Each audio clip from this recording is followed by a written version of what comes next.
قاری صاحب یہ بھی بتائیں کہ معاشی اور ذہنی دباؤ کے ماحول میں ایک عام مسلمان کا طرز عمل کس طرح کا ہونا چاہیے؟ اسلام ہماری کیا رہنمائی کرتا ہے؟ دیکھیں، جب معاشی معاملات ہونا تو سب سے پہلے دعا کا سہارا لیں۔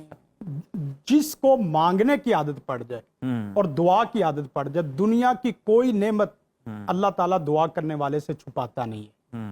آپ دعا کرنی شروع کر دیں، اور دعا میں سب سے بڑی پرفیکٹ دعا میں سمجھتا ہوں کہ ایک آدمی پورے پاکستان کے قرضے کو اپنے ذمے لے لے اور پوری دنیا کے قرضوں کو ذمے لے لے، اور پھر ایک دعا کرتا رہے، اس کا اپنا قرضہ یا اپنے مادی معاشی مسائل وہ سارے کے سارے حل ہو جاتے ہیں۔ وہ کیا ہے؟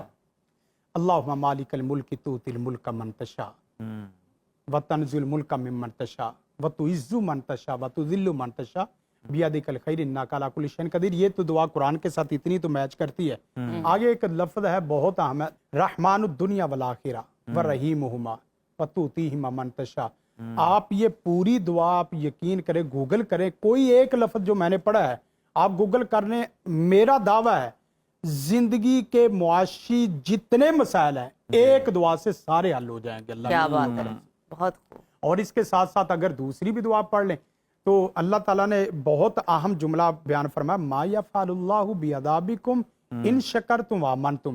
اگر تم صاحب ایمان ہو اور صاحب شکر ہو تو اللہ کو کیا پڑی ہے تمہاری معیشت کو کم کرنے کی، تمہاری پریشانیوں کو بڑھانے کی، عذاب دینے کی اللہ کو کوئی پرواہ نہیں اس طرح۔ تو ایک بہت اہم دعا ہے جو آدمی سمجھتا ہے میرا پوری زندگی سٹیٹس وغیرہ اس طرح اوپر سے اوپر اوپر سے اوپر جائے نیچے نہ جائے، وہ ایک دعا لمبی چوڑی نہیں ہے، بڑی اہم ہے، وہ پڑھ لے۔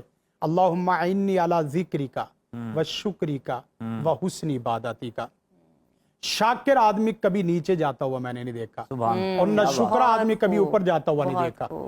شاکر آدمی ہمیشہ اوپر سے اوپر جائے گا۔ مثلا میرا رزق کھلا ہے نا تو میرے ساتھ رشتہ داروں کا بھی رزق کھلے گا، میرے رشتہ داروں کا میرے ذریعے رزق کھلا ہے تو میرے خاندان کا، میرے اہل علاقہ کا، میرے دوست احباب کا، چاہے جائے کہ آپ جہاں بیٹھے وہاں کا سارا رزق کھا کے ختم کر کے ہاتھ پہ ہاتھ مار کے صاف کر کے اٹھ جائیں۔ نہیں، آپ شکر کی عادت ڈالیں، آپ ذکر کی عادت ڈالیں، آپ دعا کی عادت ڈالیں، اور پھر کچھ بھی نہ ہو، کچھ بھی نہ ہو، آپ کو کچھ بھی نہ ملے تو قناعت کی عادت ڈال لیں۔ آپ کے پاس خشک ٹکڑے ہیں تو میں ایک جملہ بولتا ہوں کہ جھونپڑیوں میں رہنے والا وہ شاکر ذاکر بندہ جو اللہ کے ساتھ تعلق میں ہے وہ خوش ہے، اور اس کے بالمقابل وہ محلات میں رہنے والا ناشکر آدمی پریشان ہے۔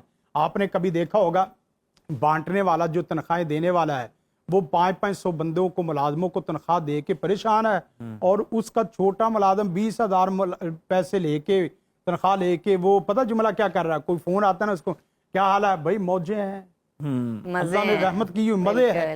20,000 والا موجے مار رہا ہے، اور 20 ملازموں کو تنخواہ دینے والا سر پکڑ کے ٹینشن کا شکار۔